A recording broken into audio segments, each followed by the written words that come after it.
그들이 예수를 끌고 갈 때에 시몬이라는 구레네 사람이 시골에서 오는 것을 붙들어 그에게 십자가를 지워 예수를 따르게 하더라.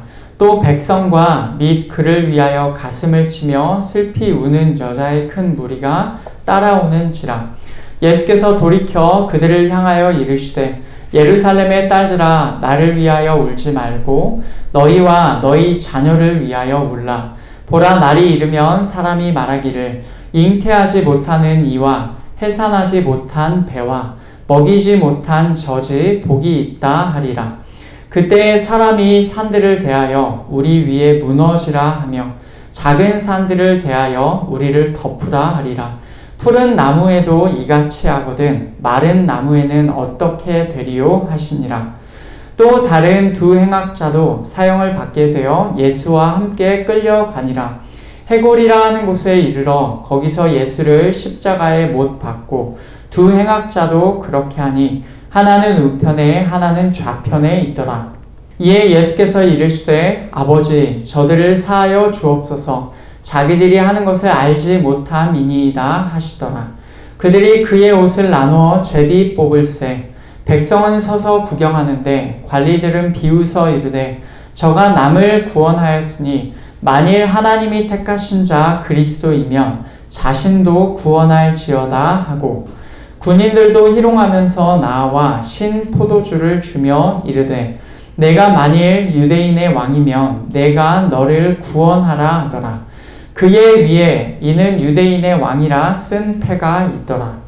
달린 행악자 중 하나는 비방하여 이르되 내가 그리스도가 아니냐 너와 우리를 구원하라 하되 하나는 그 사람을 꾸짖어 이르되 내가 동일한 정죄를 받고서도 하나님을 두려워하지 아니하느냐. 우리는 우리가 행한 일에 상당한 보응을 받는 것이니 이에 당연하거니와 이 사람이 행한 것은 옳지 않은 것이 없느니라 하고 이르되 예수여 당신의 나라에 임하실 때에 나를 기억하소서 하니 예수께서 이르시되 내가 진실로 내게 이르노니 오늘 내가 나와 함께 낙원에 있으리라 하시니라. 때가 제6시쯤 되어 해가 빛을 잃고 온 땅에 어둠이 임하여 제9시까지 계속하며 성소의 휘장이 한가운데가 찢어지더라. 예수께서 큰 소리로 불러 이르시되 아버지 내 영혼을 아버지 손에 부탁하나이다 하고 이 말씀을 하신 후 숨지시니라. 백부장이 그 된 일을 보고 하나님께 영광을 돌려 이르되 이 사람은 정녕 의인이었도다 하고 이를 구경하러 모인 무리도 그 된 일을 보고 다 가슴을 치며 돌아가고 예수를 아는 자들과 갈릴리로부터 따라온 여자들도 다 멀리 서서 이 일을 보니라. 아멘. 지난주까지 우리가 본 말씀을 돌아보면 배신자 유다는 예수님을 대제사장 무리에게 넘겨주었습니다. 유대인의 공회는 예수님을 끌고 가서 재판하였습니다. 그 사람들은 이제 예수님을 사형으로 정하고 이제 공식적으로 예수님을 사형에 이르게 하기 위해서 빌라도의 법정으로 데리고 갔습니다. 빌라도는 그 무리에게 예수님을 넘겨주었습니다. 유다에서부터 시작한 예수님을 넘겨주는 그 일이 빌라도에게서 마무리가 된 것입니다. 오늘 말씀에서는 예수께서 십자가에 못 박히시는 과정, 숨을 거두시는 내용, 그리고 그 이후의 사건이 나옵니다. 누가는 이 내용을 기록하면서 특별한 내용을 덧붙이지를 않고 그저 덤덤하게 사건을 기록하고 있습니다. 단지 그는 예수라는 분에 관하여 증언을 하고 있는 것처럼 보입니다. 누가가 기록한 이 증언의 말씀을 함께 살펴보면서 오늘도 우리에게 주시는 하나님의 말씀을 함께 듣기 원합니다. 예수님이 십자가에 못 박히기 위하여 가실 때 구레네 사람 시몬이라는 사람이 예수님의 십자가를 지고 가게 됩니다. 그는 예수님의 뒤에서 그 십자가를 지고 따라가게 되었어요. 그 뒤에는 많은 군중과 여자들도 따르고 있었습니다. 그때 예수께서 뒤로 도신 후에 여자들을 향하여 말씀하십니다. 예루살렘의 딸들아 나를 위하여 울지 말고 너희와 너희 자녀를 위하여 울라. 당신을 향하여 울지 말고 너희와 너희 자녀를 위하여 울라 라는 말씀을 하시고 그 뒤에 계속 이어서 말씀을 하셨습니다. 한편 그날 십자가에 못 박히는 사람은 예수님만이 아니었어요. 다른 두 행악자들도 있었어요. 행악자라 함은 악을 행한 자들, 죄인이라는 말이겠죠. 예수님과 그 두 사람은 해골이라고 불리는 곳에서 십자가에 못 박혔어요. 해골이라는 곳이라고 합니다. 이 해골이라는 곳은 다른 복음서에서는 골고다라고 나오죠. 이 골고다라는 말은 아람어로 해골이라는 뜻입니다. 이 뜻을 다시 라틴어로 옛날 우리 교회사에서 라틴어가 주가 된 적이 있었죠. 그 해골이라는 뜻을 다시 라틴어로 표현해 보면 칼바리아입니다. 이것을 음역하면 우리가 아는 갈보리가 되는 겁니다. 그래서 해골, 골고다, 갈보리 다 같은 말이라고 하겠어요.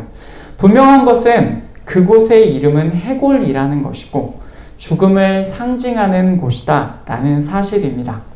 그 죽음의 장소에서 예수님을 가운데에 두고 한 행악자는 오른쪽에, 한 행악자는 왼쪽에 매달렸습니다. 예수님을 못 박은 자들은 그분의 옷을 나누면서 제비를 뽑았고 백성은 지켜보면서 서 있었습니다. 관리들과 군인들은 예수님을 조롱합니다. 저가 남을 구원하였으니 만일 하나님이 택하신 자 그리스도이면 자신도 구원할지어다 라고 말을 하고 군인들도 이야기합니다. 내가 만일 유대인의 왕이면 내가 너를 구원하라 라고 얘기를 하죠. 또한 함께 달린 행악자 중에 하나도 예수님을 비방하였습니다.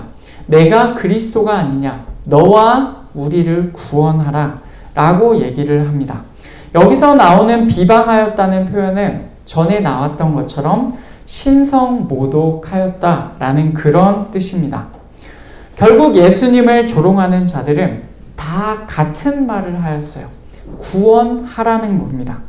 만약 내가 사람들을 구원하는 그리스도라면, 내가 만약 왕이라면 너 자신부터 구원해봐라 라는, 십자가에서 구원해봐라 라는 그런 말이에요. 그리스도, 구원자라고 알려져 있는 예수님이 십자가에 못 박혀서 죽음을 앞두고 있는 이 상황이 지금 이 사람들에게는 얼마나 이해가 되지 않겠어요. 남을 구원한다고 하는데 정작 자기 자신은 구원하지도 못하면서 뭐가 남을 구원하겠다는 말이냐, 너부터 구원해봐라 라고 하면서 예수님을 조롱했던 것이죠. 그런데도 함께 매달린 다른 행악자는 다른 말을 합니다. 40절을 보면 하나는 그 사람을 꾸짖어 이르되 내가 동일한 정죄를 받고서도 하나님을 두려워하지 아니하느냐. 하나님을 두려워하지도 않는다라고 말을 해요. 그러면서 우리는 우리가 행한 일에 상당한 보응을 받는 것이니 이에 당연하거니와 이 사람이 행한 것은 옳지 않은 것이 없느니라 라고 말을 합니다. 자신들은 우리가 행한 것들에 합당한 것을 지금 받고 있다. 우리는 십자가에 달릴만 하다. 우리는 그런 일을 행한 사람들이다 라고 해요. 그러나 이 분은 옳지 않은 어떤 것도 행하지 않았다. 이분이 행한 것 중에 잘못된 것은 하나도 없다라고 말을 하죠. 우리가 앞에서 그동안 본 것처럼 이방인 혹은 죄인의 입에서 진리가 나오는 방식이 여기에서도 재현이 됩니다. 이 사람이 말한 것은 정말로 옳은 말입니다. 이 사람이 이제 예수님께 부탁을 해요. 예수님의 왕국에 임하실 때에 예수님께서 자기를 기억해 달라라고 말을 합니다. 그 부탁에 예수께서 말씀하세요. 내가 오늘 나와 함께 낙원에 있으리라 라고 하십니다.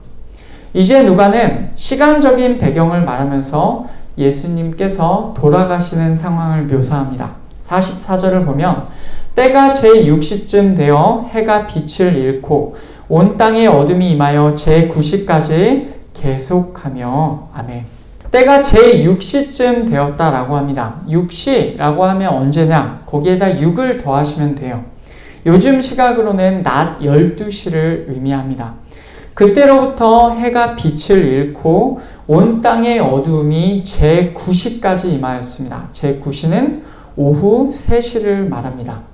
성전의 휘장이 찢어졌고 예수께서 큰 소리를 내신 후에 하나님께 말씀을 하시며 숨을 거두셨어요. 누가는 이 모든 광경을 지켜본 백부장이 하나님께 영광을 돌리고 있었다라고 기록합니다. 47절을 보면 백부장이 그 된 일을 보고 하나님께 영광을 돌려 이르되 이 사람은 정녕 의인이었도다 하고 아멘. 그는 이렇게 말했습니다. 정녕 이 사람은 정녕 의인이었도다 라고 해요. 백부장이었다라고 한다면 아마도 로마 사람이었을 텐데 이방인의 입에서 예수님을 인정하고 하나님께 영광을 돌리는 말이 또 나온 것입니다. 그리고 나머지 사람들도 이 광경을 지켜보았다라는 것으로 오늘 말씀은 마무리가 됩니다. 이렇게 오늘 말씀은 예수께서 어떻게 십자가에 못 박히셨는지 그리고 십자가 위에 계실 때 일어난 일은 무엇인지 돌아가시는 과정과 그 이후에 일어난 일은 무엇인지를 덤덤하게 보여주고 있습니다. 이 말씀을 살펴보면서 이런 생각이 들었습니다. 의와 불의가 명확하게 구분이 안 된다. 그 개념이 섞인 것 같다. 라는 생각이 듭니다. 왜 이런 생각이 듭니까? 행악자들, 악한 것을 행악자들이 매달리는 곳이 십자가입니다. 십자가는 정말로 악한 죄를 지은 자가 매달리는 곳이에요. 그런데 예수께서 십자가에 매달리셨어요. 빌라도의 법정에 서신 그분께는 명확한 제목이 없었고 심지어 함께 매달려 있는 행악자 한 명도 예수님에게 가리켜서 말합니다. 이 사람이 행한 것은 옳지 않은 것이 없다. 그런데도 예수님은 무리의 압도적인 지지로 십자가에 매달리셨어요. 그리고 행악자들과 함께 숨을 거두셨습니다. 이 상황에서 누가는 우리에게 생각해 볼 질문을 던지고 있는 것 같습니다. 예수님이 왜 행악자들처럼 지금 악한 일을 행한 자가 받기에 합당한 십자가형을 예수님이 왜 그들과 함께 달려 돌아가셨는가? 왜 이 일이 일어났는가? 여러분 이 질문에 무엇이라 답하시겠습니까? 그것은 이 말씀의 핵심적인 내용인 구원 때문입니다. 오늘 말씀에서 아까 우리가 살펴본 것처럼 이방인 혹은 죄인들의 입으로부터 여러 번 구원의 언급이 나왔습니다. 35절부터 계속 보시면 저가 남을 구원하였으니 만약 그리스도이면 자신도 구원할지어다 라고 했습니다. 군인들도 말합니다. 내가 만일 유대인의 왕이면 내가 너를 구원하라. 그리고 달린 행악자 중에 하나도 말을 합니다. 내가 그리스도가 아니냐 너와 우리를 구원하라 라고 계속해서 구원하라, 구원하라, 구원하라 라고 말을 합니다. 이 사람들이 하나같이 하는 말은 구원하라는 말이에요. 만약 진짜로 그리스도, 구원자, 그리고 왕이라면 자신을 구원하고 그리고 우리를 구원하라 라는 말입니다. 지금 이들은 십자가에 못 박힌 예수님을 보면서 조롱하는 말로 이 말을 하였습니다. 그러나 이 말은 예수께서 진짜로 어떤 분이신지를 알고 나서 보면 신성을 모독하는 말이었어요. 본문에서 보면 예수님이 이 요청을 거부하시고 구원을 행하지 않으신 것처럼 보입니다. 예수께서 그냥 돌아가셨어요. 뭔가 십자가에서 막 십자가를 던지시고 막 옆에 있는 사람을 함께 내리시고 그런 일을 행하신 것이 아닙니다. 본문의 이 모든 과정이 예수께서 그냥 돌아가신 것처럼 보이지만 하지만 사실은 구원하라고 외치던 사람들의 말이 전혀 구원이 아닌 것 같은 죽음을 통해서 비로소 성취가 된 거예요. 예수께서 죽으심으로써 구원이 성취된 것입니다. 오늘 말씀에서는 예수님의 죽음이 우리의 구원과 연결되어 있다는 사실을 몇 가지로 보여주고 있습니다. 첫 번째, 42절과 43절에 나와요. 함께 매달린 행악자 중에서 한 사람이 예수님을 믿었죠. 그리고 이렇게 고백합니다. 예수여, 당신의 나라에 임하실 때에 나를 기억하소서. 이 말에 예수께서 대답하십니다. 예수께서 이르시되 내가 진실로 내게 이르노니 오늘 내가 나와 함께 낙원에 있으리라. 아멘. 예수여, 당신의 왕국에 임하실 때에 나를 기억하소서라는 말에 이 예수께서 뭐라고 말하십니까? 오늘 내가 나와 함께 낙원에 있으리라 라고 하십니다. 예수님을 가리켜서 당신의 왕국에 임하실 때라는 말을 하였어요. 이 말은 어떤 말이냐? 지금 이 매달린 사람이 예수님에게 죄가 없음을 알았고, 그리고 진정으로 그분이 그리스도 왕이시라라는 사실을 깨달았다는 것을 의미합니다. 그러니까 왕국이라는 표현을 씁니다. 이분이 왕임을 인정하는 거예요. 이분이 지금 죄가 없고 왕이시고 그리스도이심을 믿음으로 고백하였습니다. 그러니까 자연스럽게 이분이 왕이시라면 이분의 나라가 있을 것이다 라고 한 겁니다. 그 나라에 저를 기억하십시오. 그 나라에 들어가실 때 저를 기억해 주십시오 라고 해요. 예수께서 뭐라고 하십니까? 내가 오늘 나와 함께 낙원에 있으리라 라고 하세요. 낙원이라는 표현은 요한계시록 2장에서도 나와요. 거기에 이기는 그에게는 내가 하나님의 낙원에 있는 생명나무의 열매를 주어 먹게 하리라 라고 해요. 생명나무가 하나님의 낙원에 있다고 합니다. 이 낙원이라는 표현은 영어로 표현해 보면 파라다이스입니다. 여러분 그거 뭔지 아시죠? 정말로 좋은 곳을 의미하죠. 하나님의 낙원에 생명나무가 있대요. 그러면 이 개념이 어디를 의미하는 겁니까? 하나님의 나라, 하나님의 왕국을 말합니다. 예수께서는 행악자에게 말씀하시기를 그 낙원에 오늘 나와 함께 있을 거다라고 하십니다. 그렇다라는 말은 그 악인에게 오늘 구원이 임하였다는 말이죠. 십자가에 매달려 있을 그때 다른 행악자는 예수님에게 내가 그리스도가 아니냐, 너와 우리를 구원하라 라고 신성모독하였어요. 그러나 이 행악자는 오히려 믿음을 고백하였고 예수께서 십자가에서 이루신 구원을 그날 함께 누리게 되었습니다. 여기서 우리가 알 수 있는 사실은 예수님의 죽음이 믿음을 고백한 행악자의 구원과 연결되었다라는 점입니다. 그 악인의 구원은 예수께서 십자가에서 십자가를 막 던지시고 십자가를 막 못 박히신 것을 풀어 헤치시고 십자가에서 내려오실 때 이루어지는 것이 아니라 십자가에서 돌아가실 때에 그날 구원이 이루어진 것이죠. 두 번째 44절과 45절을 보면 예수님의 죽음이 구원과 연결되었다는 내용이 나옵니다. 때가 제6시쯤 되어 해가 빛을 잃고 온 땅에 어둠이 임하여 제9시까지 계속하며 성소의 휘장이 한가운데가 찢어지더라. 아멘. 해가 빛을 잃고 온 땅에 어둠이 있었다 라고 말을 해요. 여러분 이것은 흔한 일이 아닙니다. 그것도 3시간씩이나요. 낮 12시부터 오후 3시까지 해가 빛을 잃고 온 땅에 어두움이 임했다라고 생각해 보십시오. 얼마나 지금 정말로 이상한 일이 벌어지고 있습니까? 그때 성전의 휘장이 가운데에서부터 찢어졌다라고 그렇게 말을 해요. 성전의 휘장이 찢긴다라는 것은 그 사건 이상의 의미가 있습니다. 원래 휘장은 레위기 16장을 보면 이렇게 나옵니다.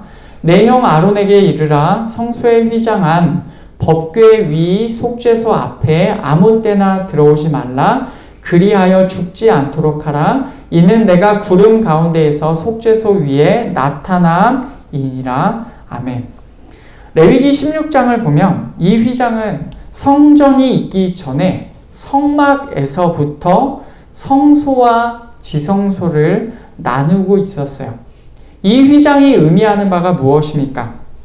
누구든지 거룩하신 하나님께 함부로 나아올 수가 없다는 것이었어요.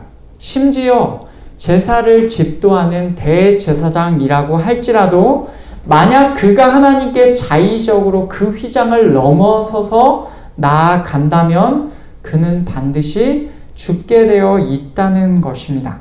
그런데 이 휘장이 어떻게 됩니까? 예수님의 죽음 때 바로 그것 때문에 찢어졌습니다.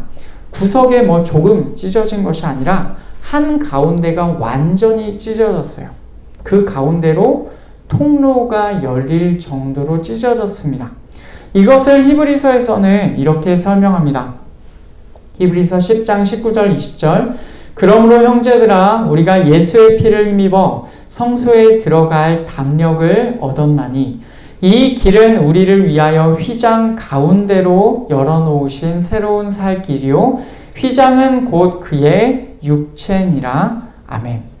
히브리서 기자가 뭐라고 말을 합니까? 이제 예수님의 피 덕분에 우리가 성소에 들어갈 담력을 얻었다라고 해요. 기존에는 대제사장만 1년에 한 번만 들어갈 수가 있었는데 이제 그 휘장이 찢어지면서 그 가운데로 길이 열렸어요. 우리가 하나님께로 나아가는 길이 공식적으로 열린 것입니다. 그런데 그 휘장은 곧 예수님의 육체를 의미한다라고 해요. 그러면 같은 의미가 됩니다. 휘장의 찢김과 예수님의 돌아가심이 같은 의미다라는 것이에요. 예수께서 돌아가심으로 인하여 휘장이 열렸습니다. 모든 성도들이 하나님께로 갈 수 있는 길이 활짝 열리게 되었습니다. 그 찢긴 휘장을 통하여서 하나님께로 나아갈 수 있듯이 예수님의 찢기신 몸을 통하여서 우리는 하나님께로 나아갈 수 있게 된 것입니다. 결국 이 사건이 의미하는 바는 무엇이냐면 우리 모두의 구원입니다. 예수님께 믿음을 고백한 행악자만이 아니라 일반적인 성도들에게도 구원의 길이 열리게 된 것입니다. 바로 이것이 예수님의 죽음으로부터 비롯되었어요. 예수님의 죽음이 구원과 연결된다라는 세 번째 근거는 47절에서 나옵니다. 우리 47절 같이 읽겠습니다. 백부장이 그 된 일을 보고 하나님께 영광을 돌려 이르되 이 사람은 정녕 의인이었도다 하고. 아멘.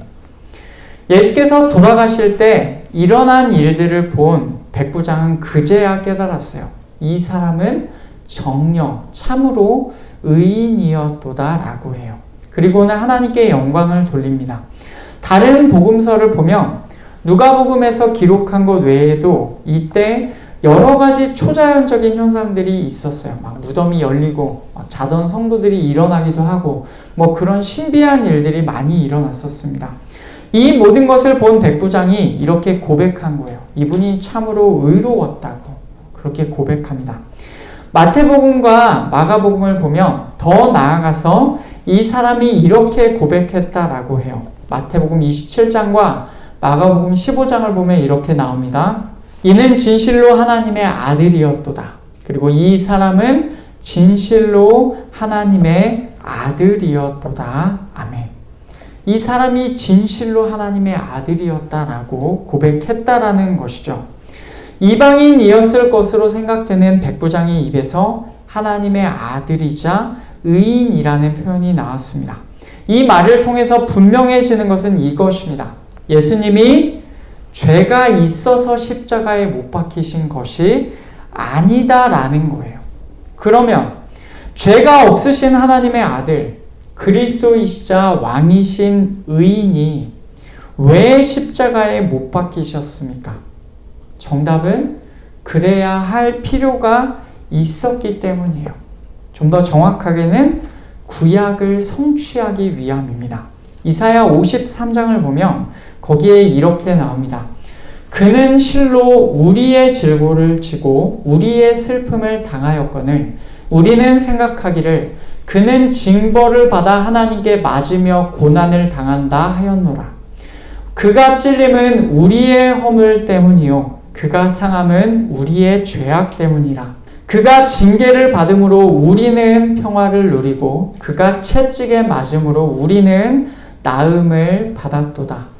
우리는 다 양 같아서 그릇 행하여 각기 제 길로 갔거늘 여호와께서는 우리 모두의 죄악을 그에게 담당시키셨도다. 아멘. 사람들은요, 그분이 징벌을 받아서 하나님께 맞으며 고난을 당한다라고 생각했을 것입니다. 그러나 그분은 우리의 질고, 우리의 슬픔, 우리의 허물, 우리의 죄악 때문에 돌아가셨어요. 더 나아가서 여호와께서 우리 모두의 죄악을 그분에게 담당시키셨기 때문에 죄가 없는 그분이 마치 범죄자처럼 돌아가신 것입니다. 십자가 위에서요. 그 돌아가심 덕분에 어떻게 됩니까? 우리는 평화를 누리고 우리는 나음을 받게 되었습니다. 이 이방인 백부장의 고백으로 말미암아서 우리는 예수께서 바로 이 말씀, 이사야 말씀을 성취하신 분이다 라는 사실을 알 수 있게 되었습니다. 그분은 죄가 없는 분이시고 이사야 말씀을 성취하시는 구원자 그리스도이십니다. 결국 우리의 죄를 짊어지신 그분의 죽으심으로 인하여 우리의 구원이, 우리의 평화가, 우리의 나음이 있게 된 것입니다. 여기까지 살펴본 것처럼 예수님의 죽으심은 우리의 구원과 연결이 되어 있습니다. 그래서 낙원, 휘장, 의인이라는 표현을 통해서 우리가 알 수가 있죠. 예수님의 돌아가심으로 말미암아 우리의 구원은 이미 시작이 되었어요. 이 말씀 이후에서 예수께서는 부활의 첫 열매로서 부활하셨습니다. 게다가 승천하시면서 약속하신 성령을 오순절에 사도들이 모인 자리에 보내주셨습니다.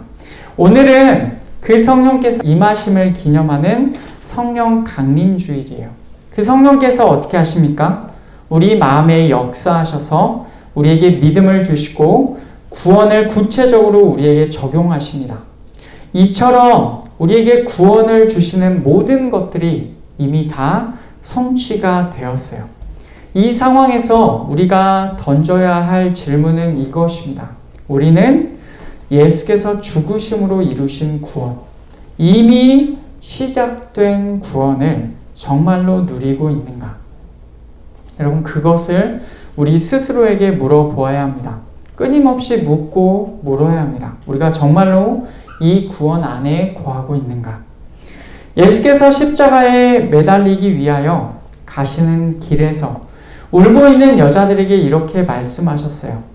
오늘 말씀 28절을 보면 예루살렘의 딸들아 나를 위하여 울지 말고 너희와 너희 자녀를 위하여 울라라고 하십니다. 예수님을 위하여 울지 말라고 하세요. 너희와 너희 자녀를 위하여 울라고 하십니다. 예루살렘의 딸들에게 이렇게 말씀하셨어요. 왜 그러셨을까요? 그것은 예수님을 끝까지 거부한 예루살렘에 닥쳐올 환난 때문에 그렇습니다. 그 환난의 구체적인 내용은 말씀하시지 않으셨지만 우리가 누가복음을 이제까지 살펴보면서 예루살렘의 장차 어떻게 될 것인지, 어떤 일이 일어날 것인지를 우리가 미리 보았습니다. 그리고 그때 사람들의 반응을 예수께서 이렇게 말씀을 하세요. 29절. 보라, 날이 이르면 사람이 말하기를 잉태하지 못하는 이와 해산하지 못한 배와 먹이지 못한 젖이 복이 있다 하리라. 아멘. 왜 이렇게 말을 합니까? 잉태하지 못하는 이, 해산하지 못한 배, 먹이지 못한 젖. 여러분, 이것은 무엇을 의미합니까? 사람이 차라리 태어나지 않았으면 더 좋았겠다, 이런 말이죠. 이런 얘기를 합니다. 그리고 30절, 31절을 보면은 그때의 사람이 산들을 대하여 우리 위에 무너지라 하며 작은 산들을 대하여 우리를 덮으라 하리라.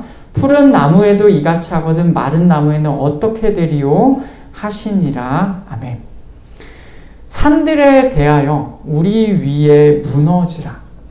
작은 산들 혹은 언덕에 대하여서 우리를 덮으라 라고 말한다는 거예요. 사람들이 이런 비극적인 말을 하는 이유가 무엇입니까? 예수님을 거절한 예루살렘에 존재하는 것보다 존재하지 않는 것이 더 나을 정도의 일이 닥치기 때문에 그렇습니다. 사는 것보다 죽는 것을 택할 정도로, 그것이 나을 정도로 어려움이 닥친다라는 거예요. 만약 그들에게 그런 일을 행하는 사람들이 푸른 나무에도 이런 것들을 행한다면 마른 나무에는 어떻게 되겠습니까? 지금 예수님이 함께 계시는 좋은 상태에도 이런 일이 일어난다면 마른 나무, 완전히 아무것도 없는 상태에는 어떻게 되겠어요?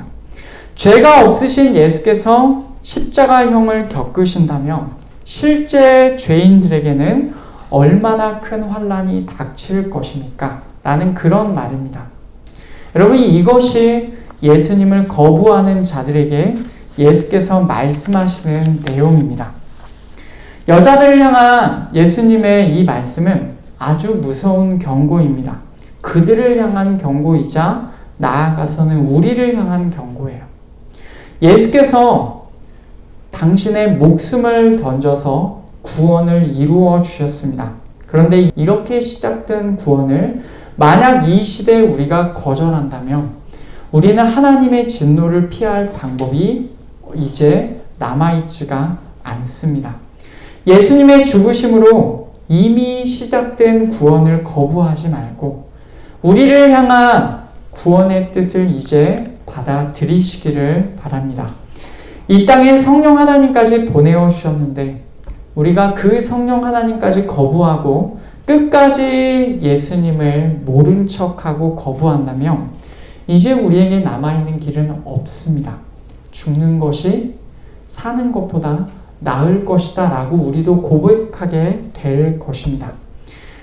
이제는 구원주 예수님을 받아들이고 그분의 길을 따르는 자로 살아야 합니다. 그것이 아들을 주시기까지 우리를 사랑하신 하나님의 뜻입니다. 말씀을 맺겠습니다. 하나님의 아들, 죄가 없으신 예수께서는 행악자들과 함께 죄인처럼 십자가에 매달려 돌아가셨습니다. 의인이신 그분의 죽으심은 죄인인 우리의 구원을 위함이었어요. 우리를 살리기 위하여 기꺼이 행악자처럼 여겨지는 것을 마다하지 않으신 그분의 사랑을 인정하시기를 바랍니다. 그리고 이제 구원주 되시는 예수 그리스도를 거부하지 말고 우리를 향한 구원의 뜻을 받아들이시기를 바랍니다. 그렇게 예수님만을 섬기고 예수님만을 따르기로 결단하는 우리 모든 한걸음 가족들이 되기를 축복합니다.